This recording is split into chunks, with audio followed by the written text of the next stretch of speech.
The deck was alive with the rhythm of a warship at sea steel groaning against the weight of waves. Gulls circling above, boots clattering in rehearsed unison. Sailors lined in formation, their uniforms crisp, eyes fixed forward as the sound of heavy, deliberate steps echoed from the gangway. The Admiral had arrived. He wasn't the kind of man people ignored. Age had carved lines into his face, but power had sharpened his presence. Broad shoulders framed by a perfectly pressed jacket, metals gleaming under the morning sun, and an expression that seemed permanently set between disapproval and authority. He was the kind of leader who believed his shadow carried more weight than words. And today, his shadow fell across the deck like a storm cloud. Every sailor stiffened when he passed. Conversations died mid-sentence. The air seemed thinner, as if the ship itself held its breath. His reputation was well known across the fleet, strict, cold, and merciless toward mistakes. Some respected him for it. Others feared him. He believed in control, and control meant no one ever questioned him. But today, someone would. She stood at the far end of the deck, weapon in hand, a weapon far too heavy, far too deadly for anyone unprepared. The Barrett .50 caliber rifle rested across her arms with a familiarity that spoke volumes. It wasn't just carried. It was mastered. Sunlight danced across its matte black frame, catching the Admiral's attention like a spark. His stride slowed. Her posture was rigid, but not nervous. She stood with the kind of stillness only soldiers learn, a balance of readiness and calm, carved from years of training. Her eyes were forward, but her presence was undeniable. Among rows of uniformed sailors, she stood out, not because she wanted to, but because her weapon demanded it. The Admiral's lips curved into the faintest smirk. To him, this was a curiosity, a scene worth interrupting. To her, it was routine guard duty, vigilance, discipline. She had been chosen for the role not by chance, but by reputation. Among the crew, she was known for precision.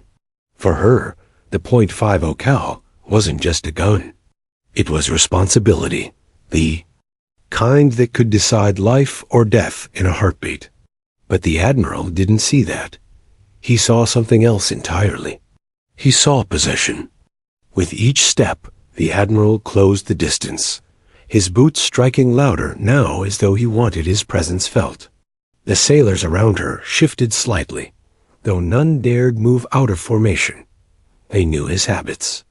They knew when his curiosity turned into arrogance. And yet, none could stop what was about to unfold. He stopped directly in front of her. For a long moment, he said nothing, merely staring at her, then at the rifle. His eyes lingered, calculating. She felt the weight of his gaze, but did not flinch. Discipline was her armor, and silence was her weapon. Finally, his voice broke the stillness, low, measured, heavy with command.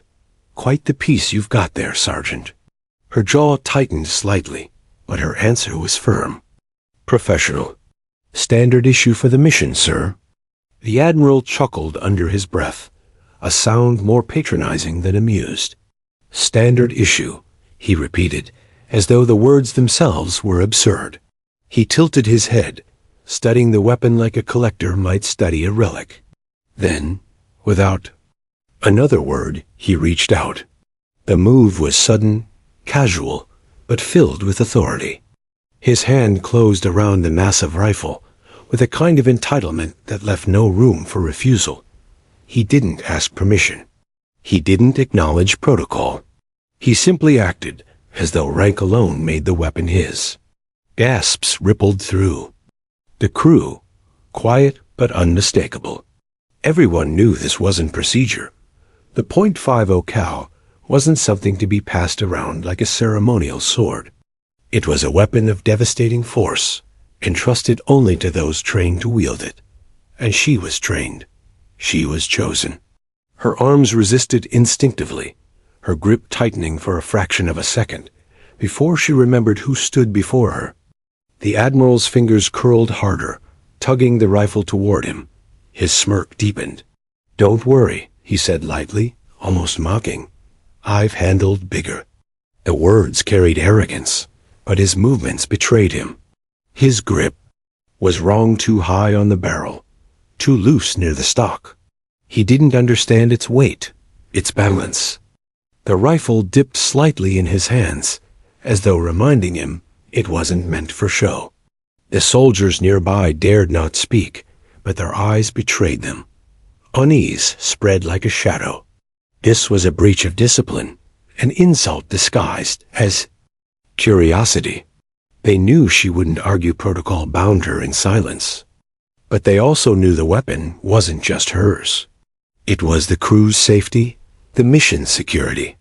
And now it rested in hands unworthy of its trust. For her, time slowed. Memories of training surged through her mind, days spent perfecting her stance, hours spent mastering recoil that could break bones, nights spent memorizing the rifle's every sound, every movement, until it felt like an extension of herself. That weapon wasn't just steel and firepower, it was respect. Respect for the mission, respect for the crew, respect for the code she lived by. And the Admiral had just violated all of it. His laugh was short, dismissive, as he hefted the rifle awkwardly. "Lighter than I thought," he said, his tone dripping with superiority. But to those who watched, he looked anything but commanding.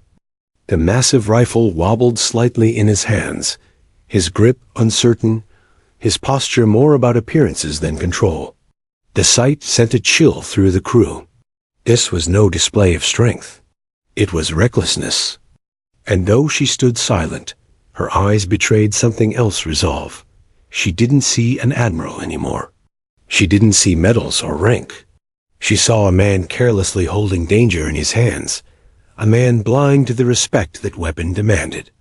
In that moment, the air between them grew heavy, charged with unspoken defiance. The deck, once filled with the routine sounds of a naval morning, now pulsed with tension. Even the gulls seemed to fall silent, circling above in eerie stillness. Every sailor on deck knew they were witnessing something dangerous, something that could not end quietly. The Admiral, blind to the storm brewing in silence, tightened his grip, pulling the rifle fully from her hands. He held it up, his smirk widening as though he had proven something. But what he had proven was far from strength. He had proven arrogance. He had proven ignorance. And most of all, he had proven that he had no idea what kind of fire he had just stolen. And though no one dared speak it aloud, every sailor on that deck knew the Admiral had just made a mistake he would never forget. To understand why she stood there, unflinching as the Admiral stole the rifle from her hands, one needed to understand the woman herself. She wasn't born into the Navy. She wasn't bred in some prestigious military family where rank was inherited. Like heirlooms, she was born in the outskirts of a town so small it never made the maps, a place where steel mills outnumbered schools and silence filled homes at night. Her father worked 2 jobs. Her mother none lost to sickness before she was 10. By the time other children were still finding hobbies, she was finding ways to keep her younger brother fed. Discipline wasn't something she learned in a classroom. It was something survival demanded of her. When she enlisted, the recruiters underestimated her. She was smaller than most, wiry, sharp-eyed, but quiet. They saw her as just another body to fill the ranks. But she wasn't there to be counted. She was there to prove something to herself, to the world, to the silent ghosts of her past. Boot camp broke many. It forged her. While others cursed the weight of rifles, she studied them. Where recruits stumbled under exhaustion, she thrived. On pushing further, faster, sharper. Every punishment became practice. Every drill became ritual.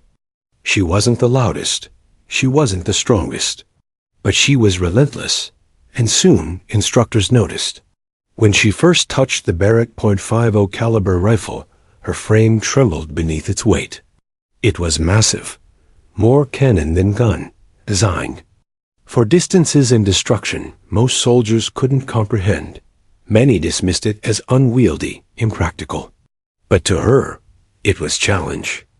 She spent hours on the range when others had left for rest, adjusting her stance, learning how to absorb recoil without losing balance, memorizing the rhythm of its kick until it felt like muscle memory.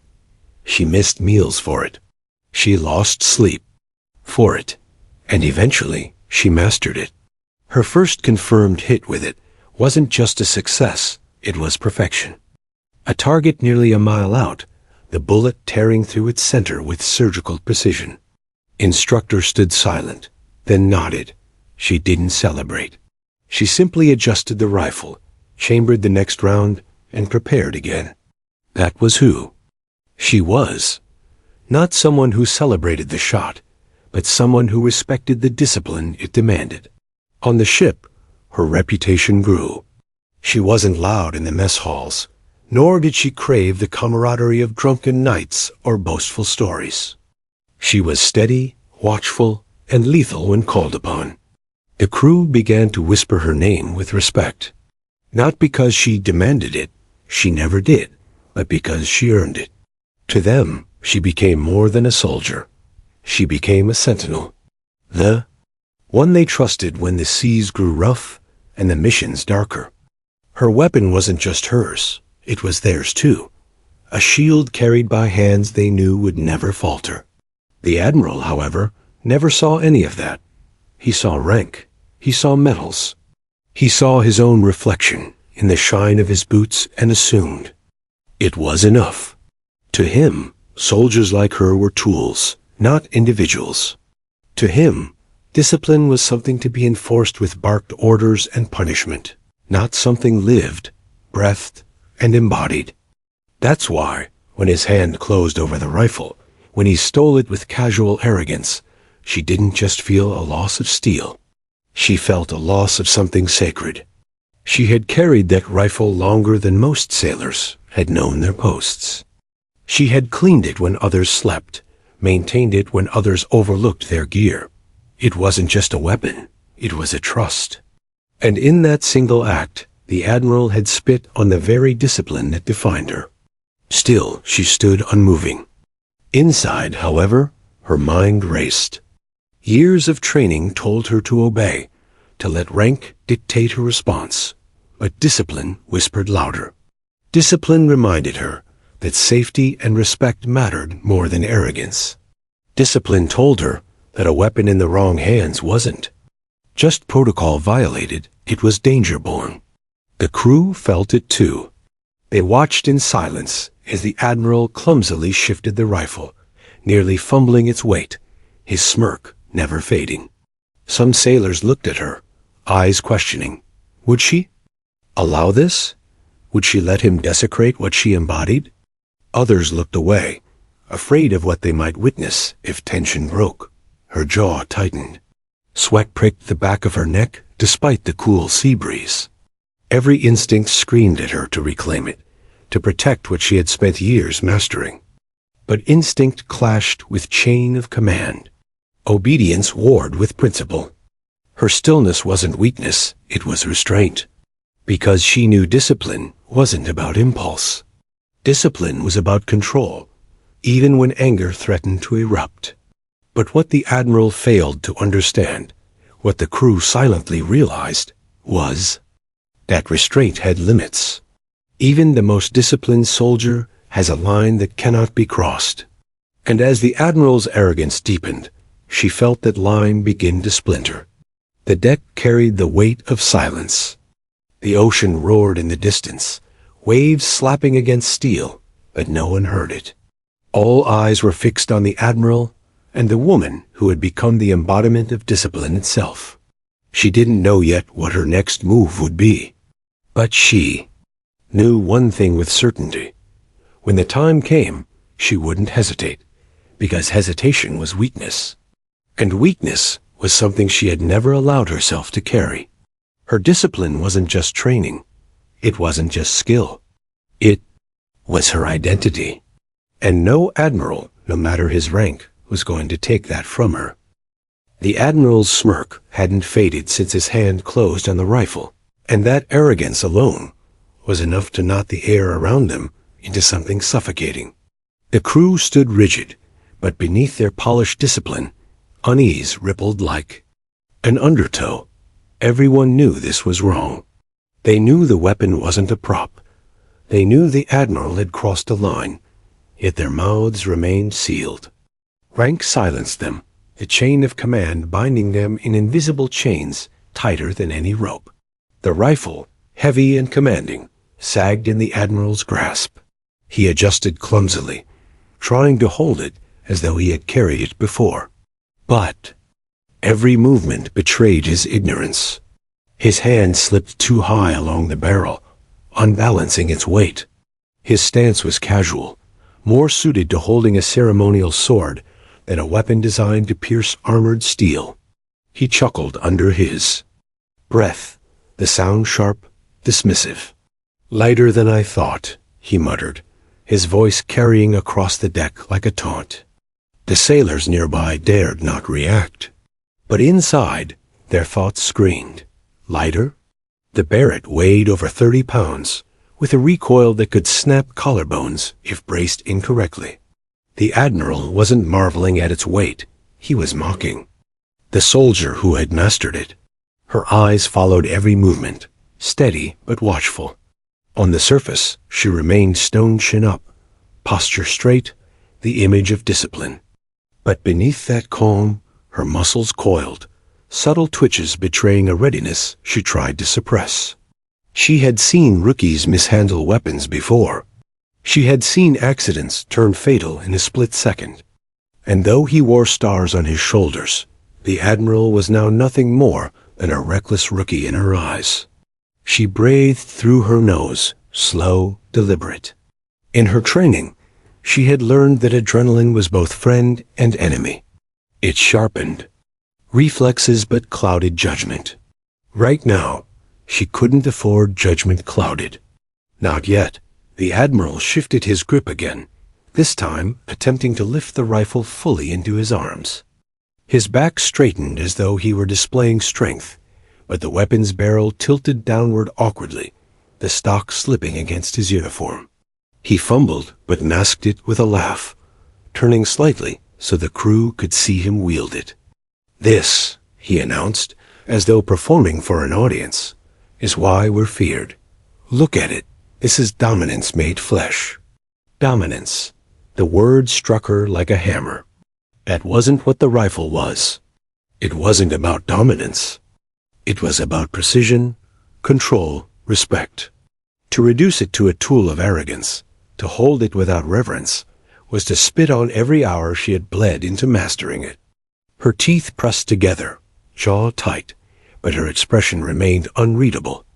Discipline. Always discipline. Yet inside, the storm built. The sailors in formation exchanged glances. None dared speak, but their eyes said what their lips could. Not, "He's going too far." They had trained alongside her, eaten beside her, trusted her with their lives. They knew how sacred that weapon was to her, and they knew the admiral had no right to hold it. Still, they were powerless. His rank was iron. Her silence was duty. And yet the tension between them felt like a fuse burning toward an inevitable explosion. The admiral raised the rifle higher, bracing it against his chest in a parody of readiness. He looked down the scope, squinting one eye, his other hand gripping the barrel far too close to the muzzle. Anyone trained could see the danger in his stance.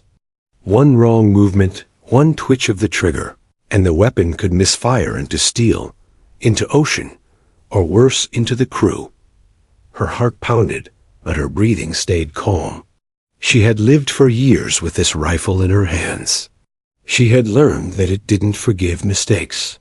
She had scars on her shoulder from the early days, when the recoil had slammed into her before she had learned to yield to its violence. She bore them with pride. The admiral had none of that. He had only arrogance. And arrogance, plus a .50 cal, was more dangerous than any enemy. She shifted her stance slightly, subtle enough not to draw attention, but deliberate enough to prepare. Her boots dug a little deeper into the steel deck. Her fingers twitched close to readiness. If he made a wrong move, she knew she'd have to act. Not for pride, not for ego, but for safety, for the code that bound her as tightly as his metals bound him. The Admiral finally lowered the rifle, shaking his head as though unimpressed. He turned toward the crew, raising his voice louder now, projecting authority. "Nothing to it," he declared. "Any man worth his uniform should be able to handle this. Any man." The words landed heavy, bitter, cutting deeper than the weight of the rifle itself. It wasn't just arrogance now. It was insult. A dismissal of her years of mastery, her hours of grueling labor, her earned respect. He reduced her to an afterthought, erased her discipline with 3 careless words. Something inside her shifted. The crew caught it in her eyes, a flicker, sharp and dangerous, like lightning in the distance. They knew that look. They had seen it only in moments before chaos, before action, before battle demanded blood. And here, on their own deck, they felt it again. The Admiral had crossed more than one line. Yet he wasn't finished. He gripped the rifle tighter, turning back toward her with a smirk that cut like a blade. "Tell me, Sergeant," he said, his tone dripping with mockery, "does it really take that much effort to use this? Or have you just been exaggerating to look impressive?" Her silence was her answer. But silence wasn't submission. It was calculation. Every muscle in her body was taut, every nerve sharpened. The crew could sense it too, the quiet before a storm, the breath before thunder. They knew something had to break, and when it did, it would be fast, violent, and unforgettable. The Admiral's arrogance had carried him too far. He thought he held power in his hands. What he didn't realize was that the weapon he clutched wasn't the rifle. It was her. And she was about to show him what true power looked like. For long minutes, the Admiral had played with the rifle, as though it were nothing more than a stage prop. He strutted, postured, flaunted. His words had cut deeper than he realized, each syllable slicing into the silence of the deck. And though the crew stood frozen, silent under the weight of hierarchy, they weren't blind. They saw the danger. They saw the insult. And they saw her, standing at the edge of restraint. Something inside her shifted. It began as a tightening in her chest, a rush of heat down her arms. Her mind sharpened, every detail on the deck growing painfully vivid. The Admiral's clumsy stance, the glint of sunlight on the scope, the exact angle of his fingers on the grip, she cataloged it all in less than a heartbeat. This wasn't conscious thought anymore. It was muscle memory, honed instinct, a soldier's. Sixth sense. Her body was moving before her mind caught up. A step forward, silent, but sure.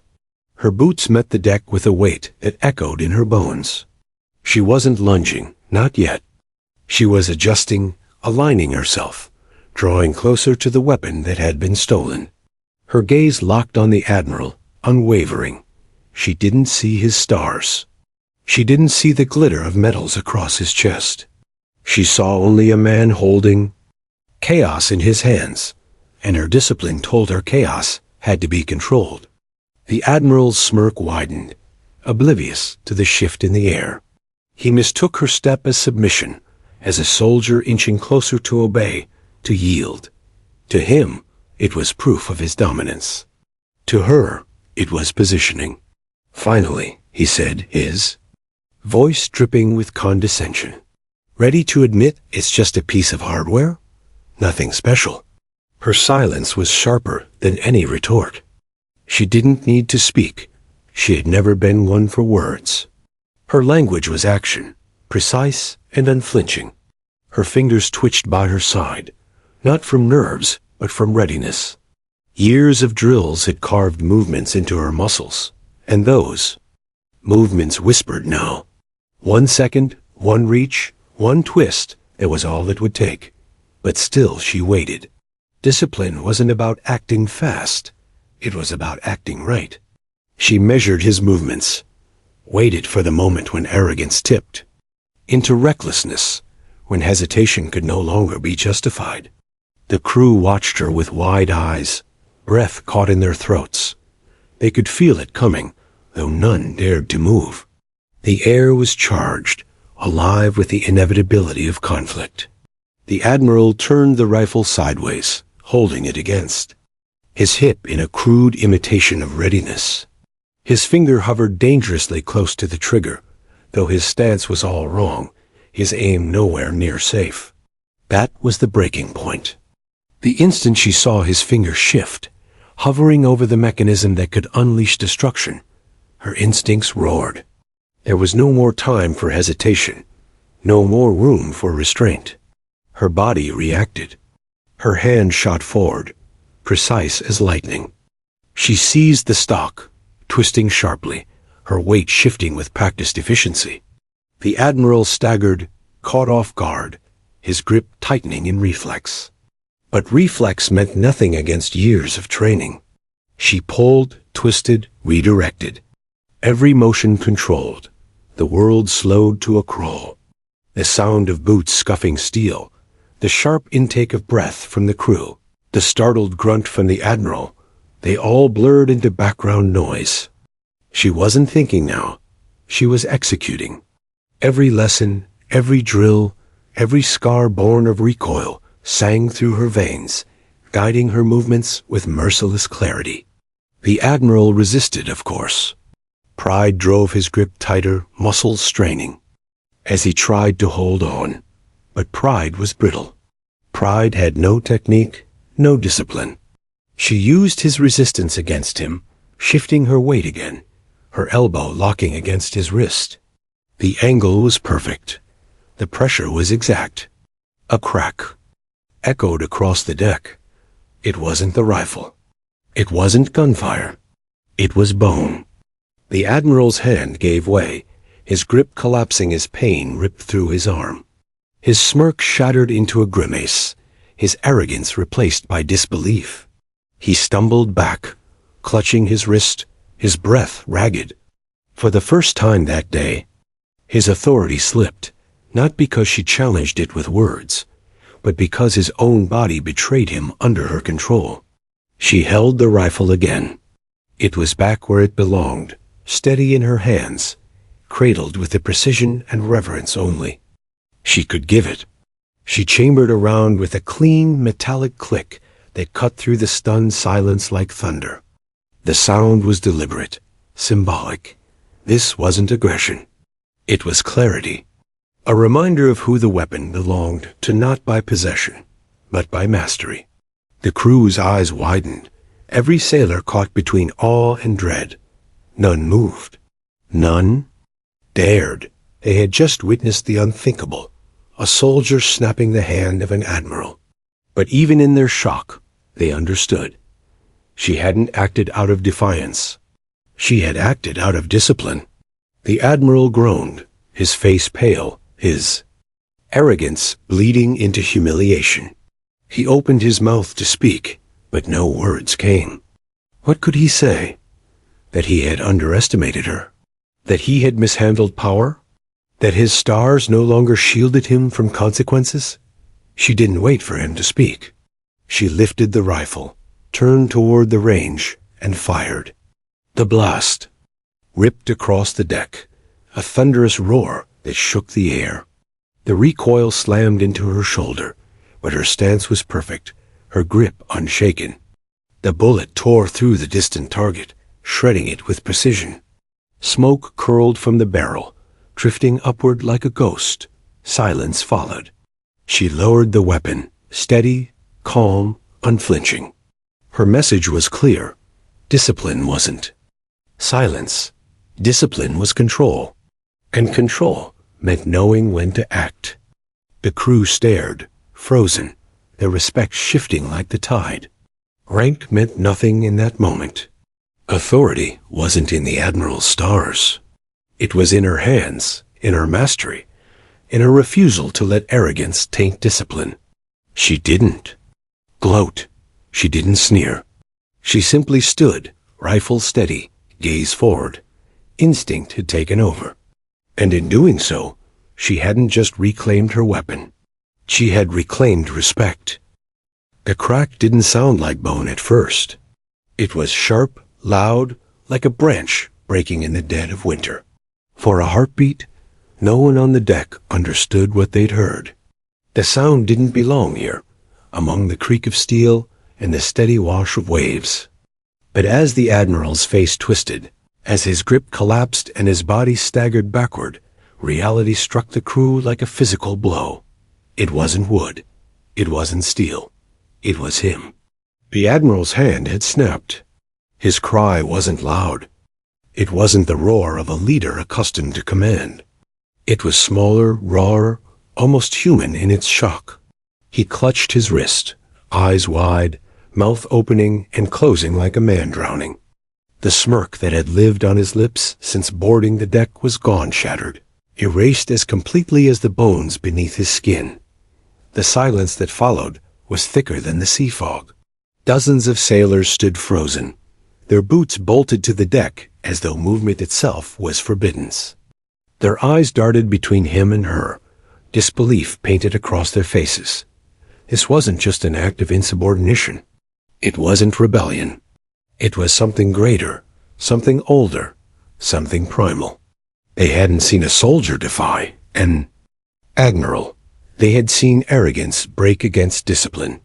She stood motionless, the rifle once again cradled in her arms.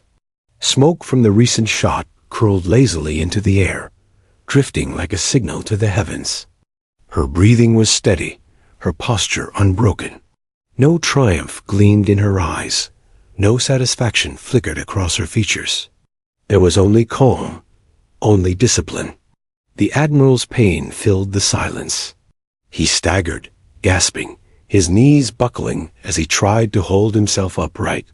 His medals jingled faintly as he moved, but the sound, once proud, now seemed hollow mockery of the authority they represented. His authority had been absolute, a wall unshakable, and now it lay fractured, splintered, as fragile as his wrist.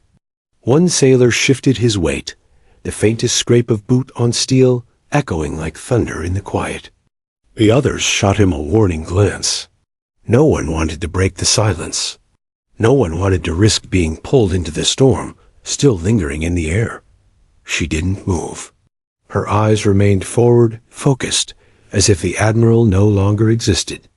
To her, the moment wasn't about him. It wasn't about his stars, his medals, or his arrogance.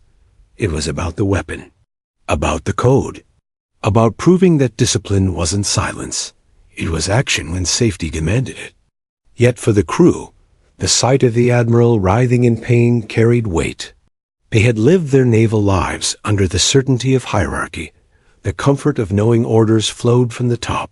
And now, before their eyes, that certainty had snapped like his bones. Some felt fear, some felt awe, and some felt something dangerously close to admiration. The Admiral finally found his voice. "You." His words were strangled, choked by pain and disbelief. He stared at her, his good hand clutching his broken one as though holding it together would mend it. His face twisted, red with fury and humiliation. "You will pay for this." She didn't answer. Her silence was her answer. The words hung useless in the air, stripped of power. Threats meant nothing now. The crew had seen what words could not erase. The Admiral's voice no longer commanded fear. It commanded pity, and pity was poison to authority. He stumbled, leaning against the rail for support. Sweat dripped down his temple, his breathing ragged. He wanted to roar, to bark orders, to reassert dominance, but his body betrayed him. His wrist throbbed with every heartbeat, each pulse a reminder that respect couldn't be seized by rank alone. The crew's eyes returned to her. She stood like a statue carved of steel, the rifle balanced in her arms as naturally as breath. She hadn't moved since firing, hadn't spoken since reclaiming her weapon. And yet, without a word, she commanded. The deck, every sailor felt it. The power had shifted. Authority no longer radiated from the Admiral's stars. It radiated from her presence, from the simple fact that she had acted when no one else dared. The silence stretched on, longer, heavier. The ocean itself seemed to listen, waves crashing softer against the hull, gulls circling without sound. Time bent around the moment, suspending itself between the snap of bone and the inevitable consequences. Finally, one of the junior officers exhaled sharply, as though breaking a spell. His eyes darted nervously between the Admiral and the soldier, his lips trembling with the question he didn't dare speak. What now? But no one asked. No one moved. They all knew what they had seen would live longer than the day. It would ripple through whispers, travel in stories, echo in memories. The moment would outlive the Admiral's fury. It would outlive his career, maybe even his life, because respect had shifted. And once respect shifts, it never shifts back. The Admiral tried again, his voice weaker this time. This is treason. The word fell flat, lifeless. No one reacted. No one moved to arrest her. No one raised a hand. The word treason had lost its teeth the moment his hand snapped, the moment her rifle thundered into the horizon. Treason was rebellion. This had not been rebellion. This had been correction. And the crew knew the difference. She finally moved. Slowly, deliberately, she lowered the rifle, resting its weight against the deck. Her eyes didn't turn to the Admiral. She didn't offer him the dignity of acknowledgement. Instead, she faced forward, her gaze sweeping across the crew. It was subtle, almost imperceptible, but they felt it. A silent command, a reminder. Discipline wasn't gone. Order hadn't been broken. It had been restored. The Admiral groaned, collapsing into the arms of two officers who finally dared to move. They lifted him, guiding him toward the hatch, his curses spilling weakly from clenched teeth. His voice was hollow now, desperate, like a man shouting into an empty room. No one listened. As he disappeared below deck, the silence remained, but it wasn't the same silence as before. This was reverent, charged, alive with the awareness that something irreversible had occurred. The crew looked at her, not with fear, not with pity, but with respect that could not be ordered, only earned. The snap heard across the deck had broken more than bone. It had broken illusion. And in its place, a new truth stood unshaken. Respect belonged not to the stars on a jacket, but to the discipline in a soldier's hands. The Admiral's curses faded below deck, muffled by steel walls and the hurried footsteps of officers dragging him away. Yet his absence didn't silence the ship. If anything, it made the silence louder, deeper, stretching into every corner of the deck. The sea roared against the hull. Gulls cried in the distance, but none of it broke through. The crew stood rooted, caught in the weight of what they had just witnessed. And then her. She moved again. Not fast, not aggressive. Calm, precise. Every shift of her boots against the deck felt deliberate, as though she were dancing to music only she could hear. The rifle in her hands gleamed under the afternoon sun, its black steel kissed by light. She adjusted her stance, not for defense, not for intimidation, for demonstration. Her eyes settled on the ranged target, still standing at the far edge of the deck. It was nothing more than painted steel, scarred from years of use, but in that moment it became something larger. A stage, a witness, a canvas upon which she would carve a truth no one could ignore. The crew's eyes tracked her movements, breaths shallow, bodies stiff with anticipation. They didn't know what she would do. Some feared she might turn the weapon against them.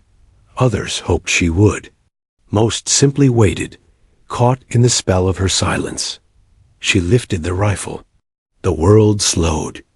Her boots planted firmly, shoulders squared, cheek pressed lightly against the stock. Every muscle aligned, every angle perfect. This wasn't recklessness. This wasn't show. This was the embodiment of training, of endless hours on the range, of scars that marked the cost of mastery. She inhaled deep, steady. She exhaled slow, controlled. And then, without hesitation, she squeezed the trigger. The shot split the silence like a blade. The recoil kicked against her shoulder, but her body absorbed it like an old friend. Smoke curled from the barrel, rising in thin ribbons. The bullet tore through the air, screaming invisible across the deck. And then impact. The target at the far end erupted, shattered by the force of the round. Steel fragments scattered like sparks, the echo of the impact rolling back across the ship. The sound was deafening, not just for its volume, but for its meaning. The shot was final, absolute. The crew flinched, some instinctively ducking, others holding their breath until the echo faded into the sea. And then silence again, thicker than before. No one moved. No one spoke. The smell of gunpowder clung to the air, sharp and metallic, as though marking the deck with invisible ink. She lowered the rifle slowly, deliberately, every motion controlled. Her face betrayed nothing, no smile, no anger, no triumph. Just calm, just discipline, and that silence said everything. The shot wasn't meant for the target. The target had been incidental, a canvas for something greater. The shot had been for them, for every sailor frozen on that deck, for every officer gripping the rail, for every witness who would carry this moment into whispers and retellings. It wasn't defiance. It wasn't rebellion. It was clarity. Respect isn't demanded. Respect is defined. The crew felt it in their bones. One sailor swallowed hard, eyes wide as he whispered under his breath. That wasn't just a shot. His words trailed, unfinished, as though speaking them aloud would break the spell. Another, older, more seasoned, shook his head slowly. No, that was a message. They all knew what it meant. The rifle wasn't just hers because she carried it. It wasn't hers because of assignment or protocol. It was hers because she mastered it, because she treated it with the respect the Admiral had mocked. She didn't need to shout. She didn't need to explain. The shot had said it all. And in that silence, something irreversible shifted. The hierarchy they had known, the unshakable certainty that stars commanded respect, was gone. Not erased, not forgotten, but fractured, replaced by something older, truer. Respect didn't live in ranks or medals. It lived in action, in discipline, in mastery. And she had embodied all three. The Admiral's broken hand would heal. His curses would fade. But this shot, this single thunderous echo, would live forever. Whispers spread like sparks. Quiet, cautious, but unstoppable. Sailors leaned toward one another, voices low, as though afraid the air itself would punish them for speaking. She snapped his hand like it was nothing. And then she fired. Like she wasn't even human. No, she fired like a soldier. Her gaze swept across them, calm, steady. She didn't need to silence them. Their whispers weren't disrespectful. They were reverent. They were proof that the shot had reached them, pierced them as surely as the bullet had pierced steel. The officers, caught between loyalty to the Admiral and awe for her, shifted uneasily. Their uniforms bound them to hierarchy, but their eyes betrayed them. They had felt it too. The weight of the shot pressed on them. Undeniable. Undeniable. The deck became sacred ground. Every sailor there knew they had witnessed something rare, something that would be retold long after the salt of the sea had washed from their clothes. This was no longer just a moment. It was legend in the making. She rested the rifle against her shoulder, not as a threat, but as a natural extension of herself. To her, the demonstration was over. To her, the message had been delivered. She had nothing more to prove, but the crew couldn't look away. The sound still echoed in their minds, louder than any command the Admiral had ever given. They would remember it in their sleep, hear it in their dreams. A single shot that defined what respect truly was. One by one, sailors lowered their gazes, not in fear, but in acknowledgement. Heads dipped subtly, instinctively, as though paying. Respect not to her as a person, but to what she had shown them, to the truth. And in that moment, she wasn't just a soldier. She wasn't just a woman with a rifle. She was discipline made flesh. She was respect itself. The sea roared again, louder now, as though the ocean itself had been waiting for her to finish. Waves slammed against the hull, gulls cried overhead, and the world resumed its rhythm. But for those on deck, time had already split in two. Before the shot and after the shot. And nothing would ever be the same. The shot still echoed in their bones. Even as the sun began its slow crawl toward the horizon, casting gold across the waves, the crew couldn't shake it. That thunderclap wasn't just sound, it was memory, carved into them. Every sailor carried it now, tucked behind their ribs, lodged deep like a splinter they couldn't pull free. But memory became whispers. At first, the whispers were quiet, uncertain, like the tentative murmur of wind before a storm. A few words exchanged between deckhands hauling rope. A sideways glance between two officers who dared not speak too loudly. And then more. The whispers spread, carrying with them not gossip, but a dangerous truth. Respect had shifted, and with it, loyalty. She didn't just fire a rifle, one young sailor muttered while coiling line. She fired through him, through everything he thought he was.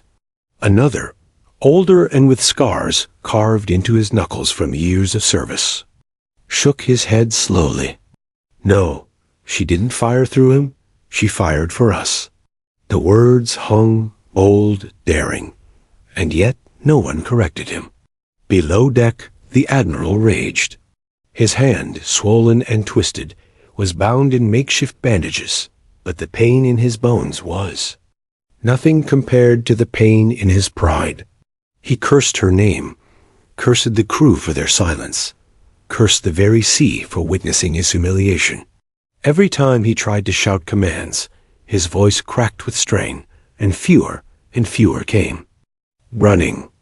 Respect couldn't be demanded anymore, and he felt it slipping like sand through his broken fingers.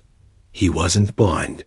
He saw the way his officers avoided his eyes, the way sailors shuffled past his quarters without saluting. His authority still existed in rank, in paperwork, in the stars stitched to his collar. But authority without respect was a hollow shell, and hollow shells crack easy. On deck, the whispers grew bolder. At the mess, sailors leaned in close, voices low but steady. What if she's the one who should be in command? Careful, that's mutiny talk, is it? Or is it survival? Even the officers felt the tug of the question. Duty chained them to the Admiral, but discipline pulled them toward her.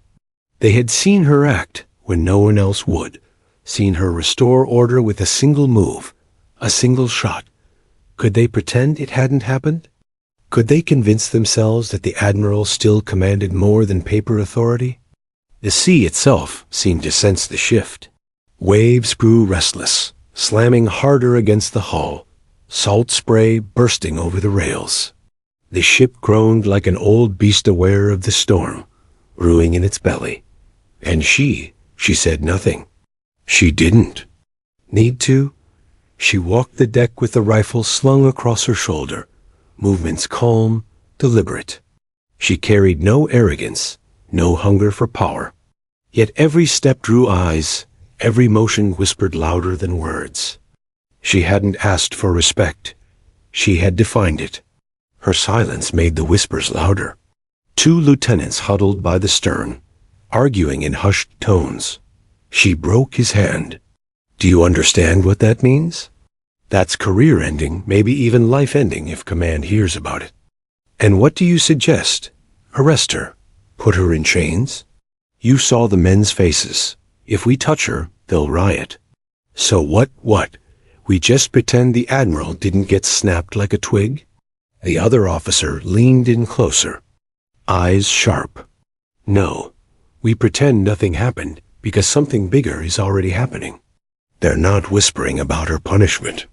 They're whispering about replacing him. The word hung heavy in the salt air. Replacing. Mutiny was a word soaked in blood and betrayal, a crime that had sunk more ships than storms ever had. And yet here, in the hush of the sea, it didn't sound like treason. It sounded like survival. Below, the Admiral seethed. He summoned his senior officers, demanding loyalty, demanding action. She is nothing, he spat, his voice raw. A soldier, a weapon carrier. She will be punished, stripped, dishonored. But the officers exchanged uneasy glances. None dared remind him that dishonor already clung to him, heavier than his medals. None dared say that punishment required obedience, and obedience was already slipping from his grasp. He noticed, of course. His good hand slammed the desk, rattling maps and ink bottles. You serve me, he barked. Not her, me. But, even as he roared, he could see it in their eyes. Doubt. Doubt that had never been there before. Doubt that was born not of rebellion, but of truth. Up above, the crew felt it too. They didn't need to gather in secret or plot in shadows. The mutiny wasn't written in plans or etched in schemes. It was written in silence, in glances, in the unspoken acknowledgement that the Admiral no longer held them. That loyalty, real. Loyalty had already shifted, and she still silent became their anchor. Late in the evening, as the sky bled crimson into the horizon, a storm rolled in. Clouds gathered like bruises, wind howling across the deck. Rain slapped against steel, the sea rising in fury. The ship rocked and groaned, ropes straining under pressure. For the first time, the crew turned not to the Admiral's quarters, but to her. Their eyes found her in the chaos, calm, steady, rifle slung but unused. She barked no orders, yet sailors moved in rhythm around her, as if pulled by gravity. Her silence commanded more than his words ever had. That night, whispers turned into conviction. Mutiny, one sailor whispered as lightning split the sky. No, another corrected, voice steady, eyes fixed on her. Not mutiny, correction. And so the storm outside mirrored the storm within. Waves crashed against the hull, but the greater storm brewed in the hearts of those aboard. The Admiral clung to his titles below, while above, a soldier with no stars, no rank beyond her station, held the respect of the ship. The whispers had become a tide, and tides, once turned, never turn back.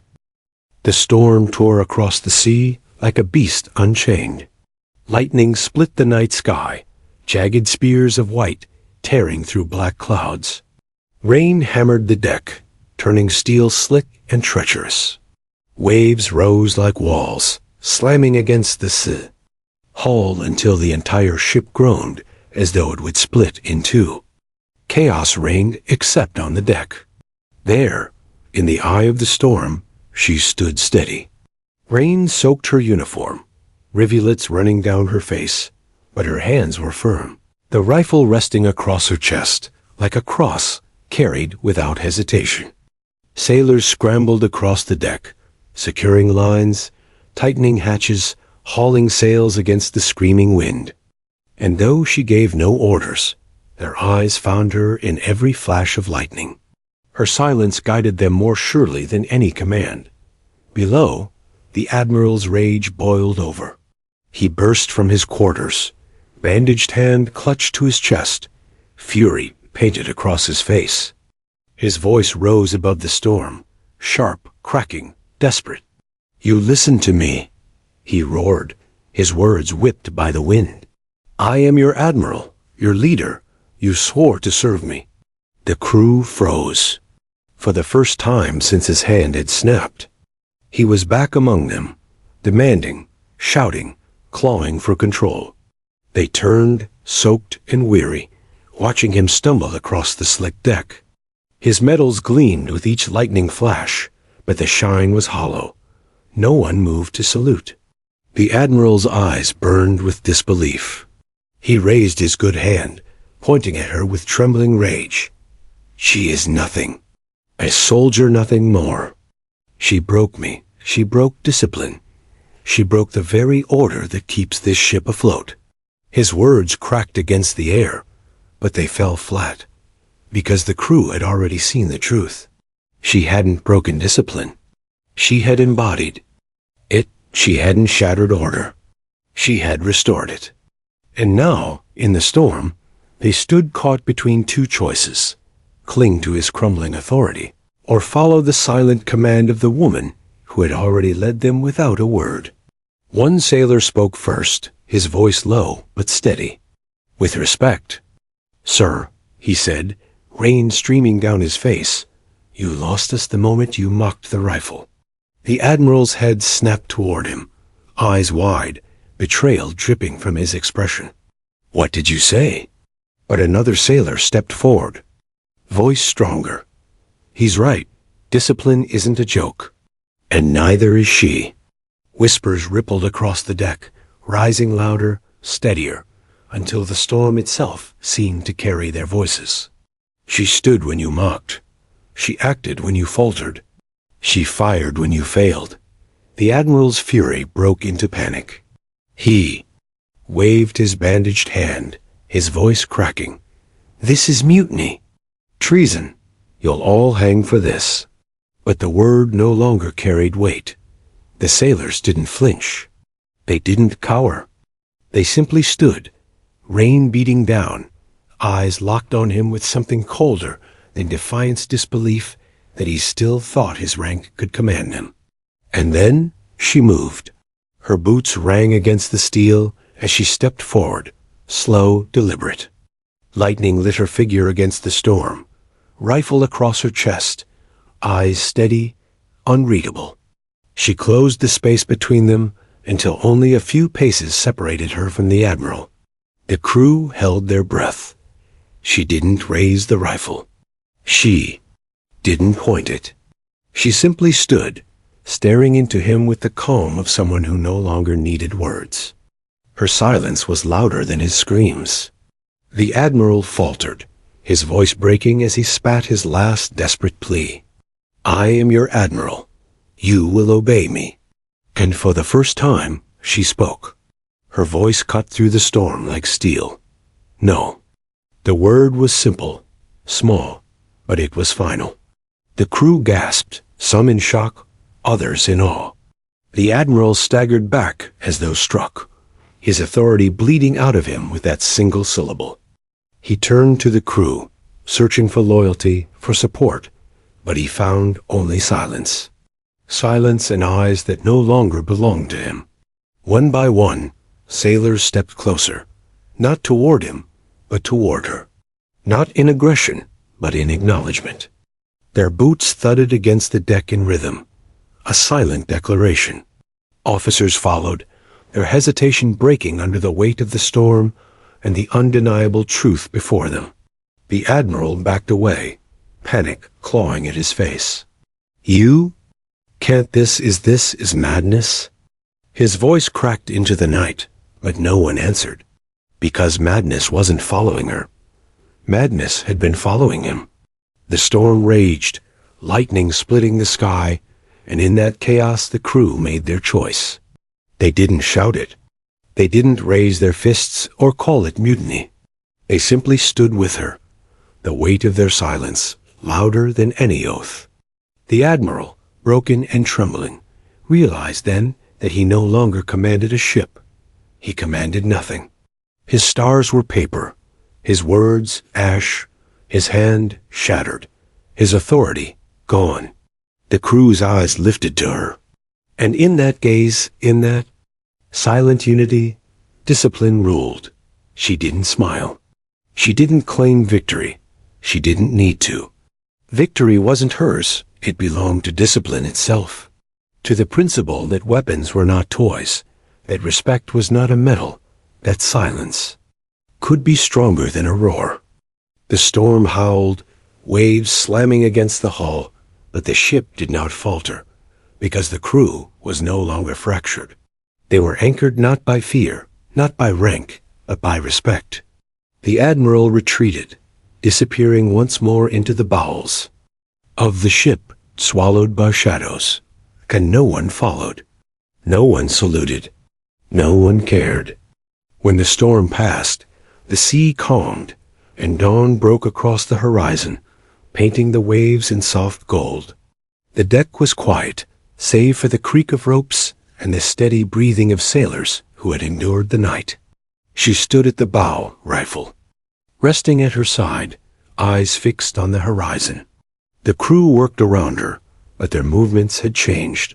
No longer fractured, no longer hesitant, they moved with rhythm, with unity, as though the storm had forged them anew.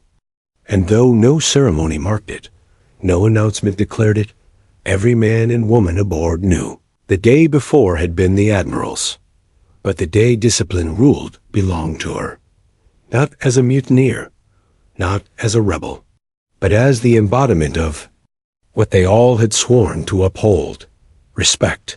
And in the years to come, sailors who had stood on that deck would whisper the story again and again. Of the Admiral whose hand snapped, of the shot that silenced arrogance, of the storm where loyalty shifted, and of the soldier who never asked to lead, but led all the same. They would whisper it not as mutiny, but as the day discipline ruled.